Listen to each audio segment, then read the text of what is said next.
Hey everyone, welcome back to the channel. In today's video, we're diving into a sweet, emotional KuroKen story that's full of heart. It's a journey of love, self-doubt, and the power of understanding. So sit back, relax, and enjoy this heartfelt tale of Kuro and Kenma. Let's get into it.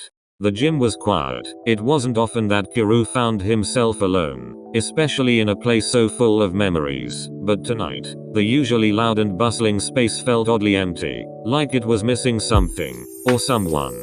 He leaned against the wall, staring out at the court where he and Kenma had spent countless hours, both together and apart. It felt different now. It felt lonelier.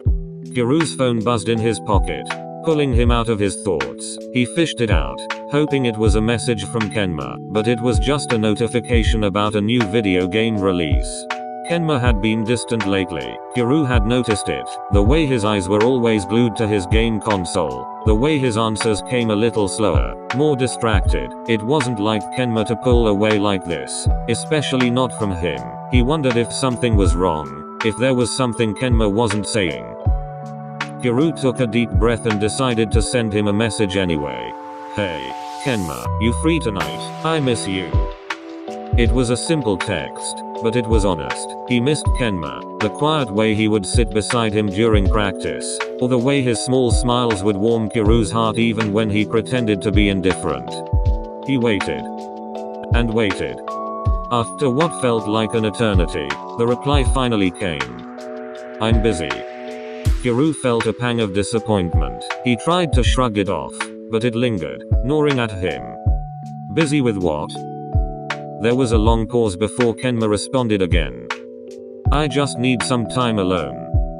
The words hit Kuro harder than he expected. It wasn't the message he had hoped for, and it wasn't the answer he wanted to hear. Alone. Kenma had always been a little reserved, but lately, it seemed like he was pulling away more than ever. Kuro's stomach twisted. Was it something he'd done? Had he said something wrong? Sighing, Kuro leaned his head back against the wall, eyes closed. He knew Kenma. He knew that when he said alone, it didn't necessarily mean he wanted to be apart. It meant he was struggling with something that he wasn't ready to talk about. Kuro had always been patient with him. He always knew how to wait for Kenma to open up, but it felt different. Another message came through, interrupting his thoughts. I'll come by later. I just need some space. Kuro's heart softened at the words. Take your time. I'll be here. It wasn't much, but it was something. Kenma wasn't completely shutting him out. Kuro could respect that. He wasn't going anywhere. Not now. Not ever.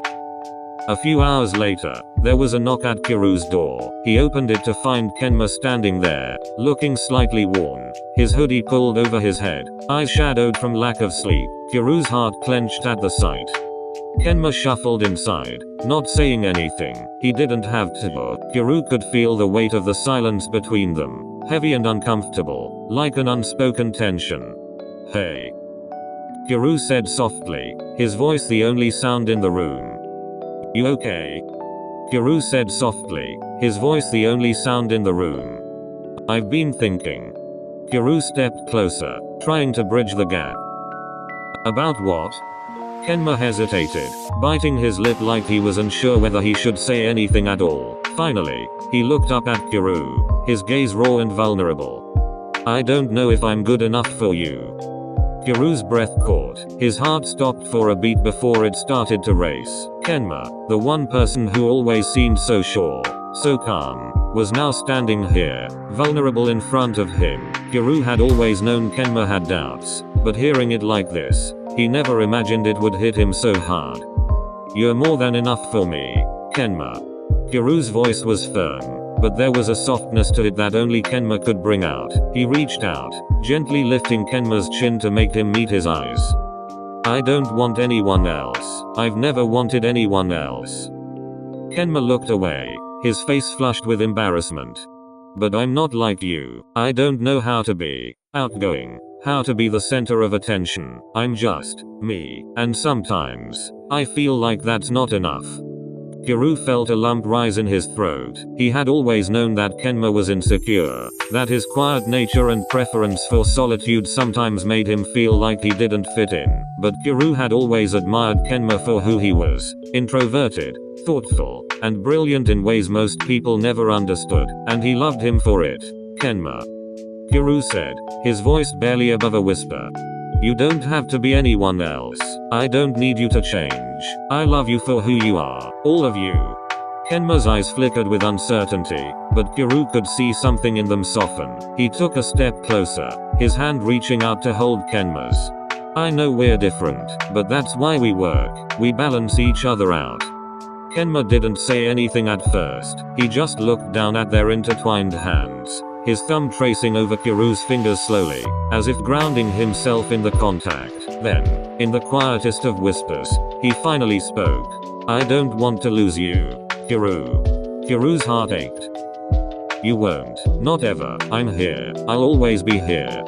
Kenma finally looked up at him, his eyes bright with something close to hope. Kuro leaned forward, gently pressing his forehead against Kenma's.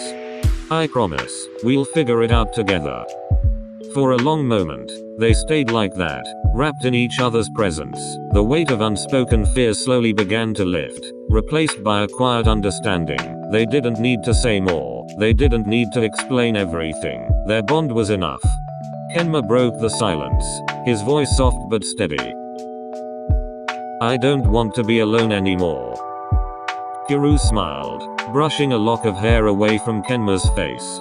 Then don't be. You never have to be. And in that moment, Kuro realized that it didn't matter what they were facing, or how different they seemed. As long as they had each other, they would always find a way through. Kenma nodded, a faint smile tugging at his lips. Okay.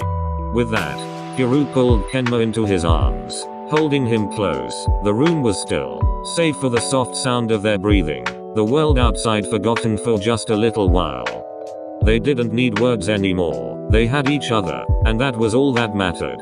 And that's the end of today's KuroKen story. Thanks so much for watching, especially after my little break. I hope this story made you feel something. If you enjoyed it, don't forget to like, comment, and subscribe for more. Let me know what ship you want to see next. Love you all. See you soon.